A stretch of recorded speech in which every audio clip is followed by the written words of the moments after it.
Mesdames, Mesdemoiselles, Messieurs, bienvenue à toutes et à tous. J'espère que vous allez bien, que vous vous portez bien. Si vous avez vu cette course en ce samedi après-midi à Catalunya, je pense que vous vous portez bien, car quelle course nous avons eue. On a eu de la joie, on a eu du drama, on a eu de la surprise, on a eu 4 tours en apnée totale. Le départ de la course était indescriptible, c'était totalement fou. Je ne savais plus où donner de la tête, mes yeux se perdaient entre tous les pilotes, il y avait de la bataille de tous les côtés.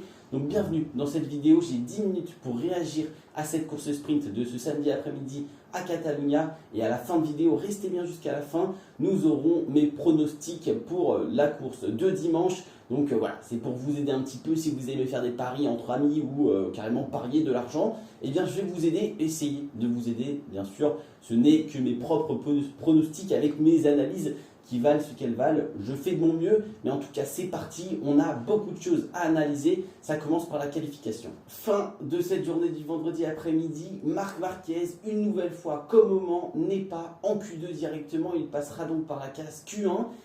Et en ce samedi matin, en Q1, Marc Marquez est éliminé, 14e sur la grille de départ pour la course sprint et pour la course principale. Catastrophe en qualification pour Marc Marquez encore une fois. Mais la surprise de cette Q1, c'est Raúl Fernandez qui s'en sort avec un tour magistral et qui vient surtout se placer en Q2 avec un tour énormissime en première ligne. 3e position pour Raúl Fernandez, première ligne, première fois de sa carrière qu'il est en première ligne en MotoGP.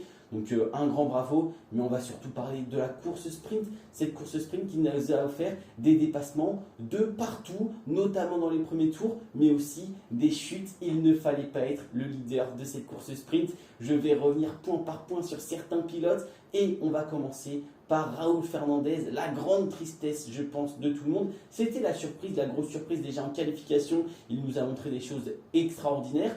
Et en plus, il commence cette course sprint avec un dépassement majestueux sur Francesco Bagnaia. Mais alors, franchement, cette sortie du virage 2 dans le virage 3 par l'extérieur, enfin, en plongeant comme ça sur Bagnaia, ah ouais, je me suis franchement régalé en voyant ça. Un Raúl Fernandez très très rapide avec des tours de qualification dès le début de la course. Alors, je trouvais la stratégie très agressive, mais en même temps, tout le monde suivait. On voyait Acosta, on voyait Bagnaia pousser très très fort en ce début de course.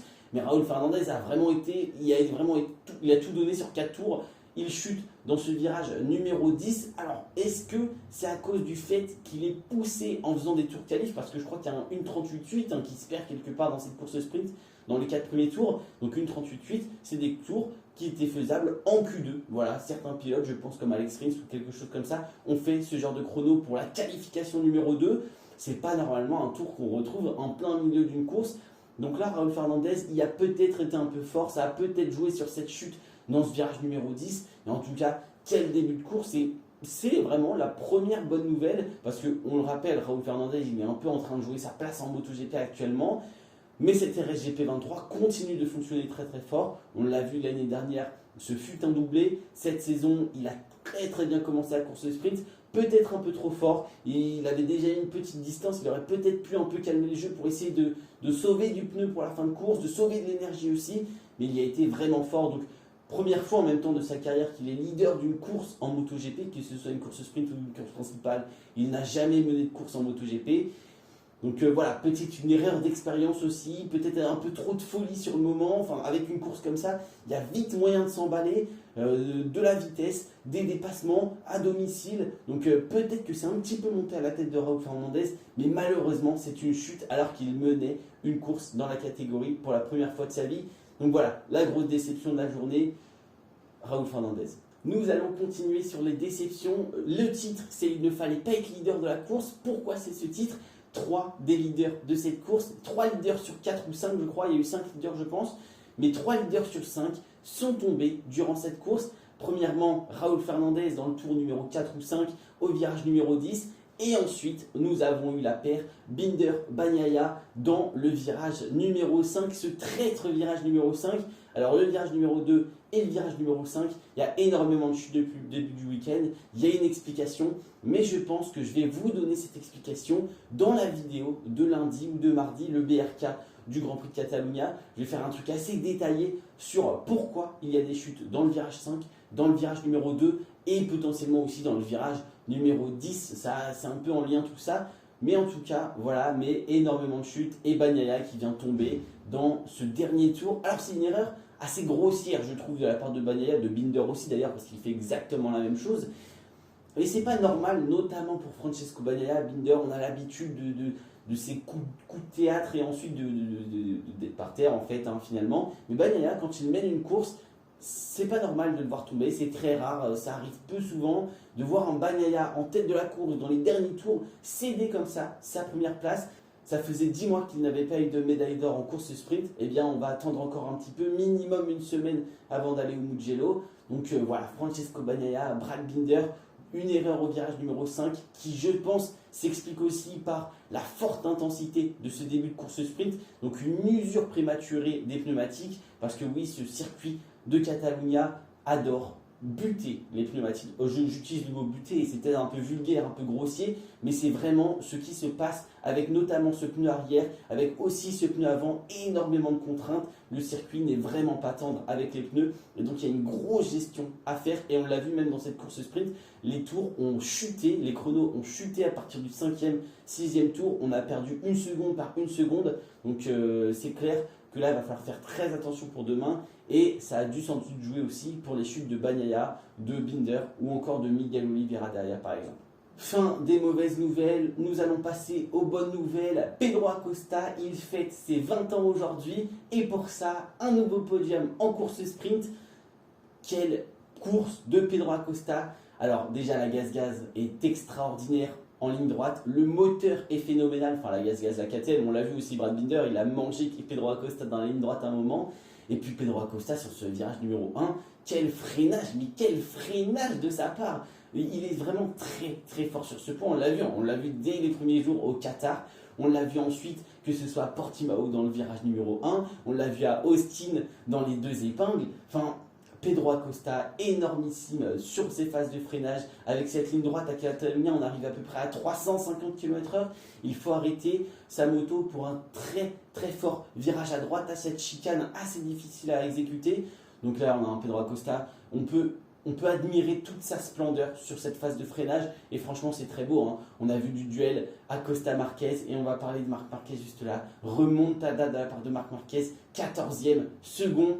Encore une fois, qu'au moment, et là c'est encore mieux vu qu'il part de la 14e place, avec un aileron en moins, dès le 2e virage, il se fait accrocher son aileron par Jack Miller, enfin c'est un peu sa faute, hein, techniquement c'est lui qui vient se rabattre sur Jack Miller, mais bref, il perd son aileron, et malgré tout ça, il vient dépasser Bassani, il vient dépasser Martin, il vient dépasser Bagnaia, il vient dépasser, enfin non pas Bagnaia je crois pas, mais en fait il a fait une multitude de dépassements, et puis il a su gérer ses pneumatiques jusqu'à la fin, en n'attaquant pas trop pour se mettre dans le groupe de tête, mais justement en conservant de la vitesse jusqu'à la fin de la course, pour venir faire un freinage juste parfait sur Pedro Acosta, et on va parler de celui qui a annoncé sa retraite en ce début de week-end, Aleix Espargaro, qui vient de faire une course mémorable, franchement, une course sprint parfaite, exécutée millimétrement, ça ne veut rien dire, mais c'était millimétré. Que dire d'Aleix Espargaro? L'année dernière, c'était son circuit, c'était son week-end, il avait masterclass tout le week-end. Cette saison, c'est la même chose pour le moment, que ce soit la pole position, que ce soit la course sprint, que ce soit les séances qu'il ne fait que de mener. On est en train de vivre quelque chose d'exceptionnel avec Aleix Espargaro. Donc un très grand bravo à ce monsieur pour ce week-end. Je ne suis vraiment pas fan, mais là il faut reconnaître qu'il est en train de pulvériser la concurrence sur ce circuit.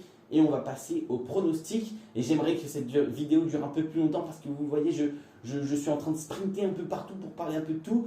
Beaucoup trop de choses. Je vous invite à regarder la course si vous ne l'avez pas fait ou au moins un résumé parce que franchement, ce n'est pas explicable. En 10 minutes, on s'est régalé. Les pronostics. Concernant mes pronostics, on va commencer par la Moto 3. En Moto 3, je vois bien José Antonio Rueda s'imposer dans cette catégorie. Pourquoi pas l'Espagnol à domicile, devant oui David Alonso, devant oui Holgado, devant le poleman Ivan Ortola. Rueda, misez sur lui, je pense que demain il va nous faire un très beau spectacle et surtout une très belle victoire.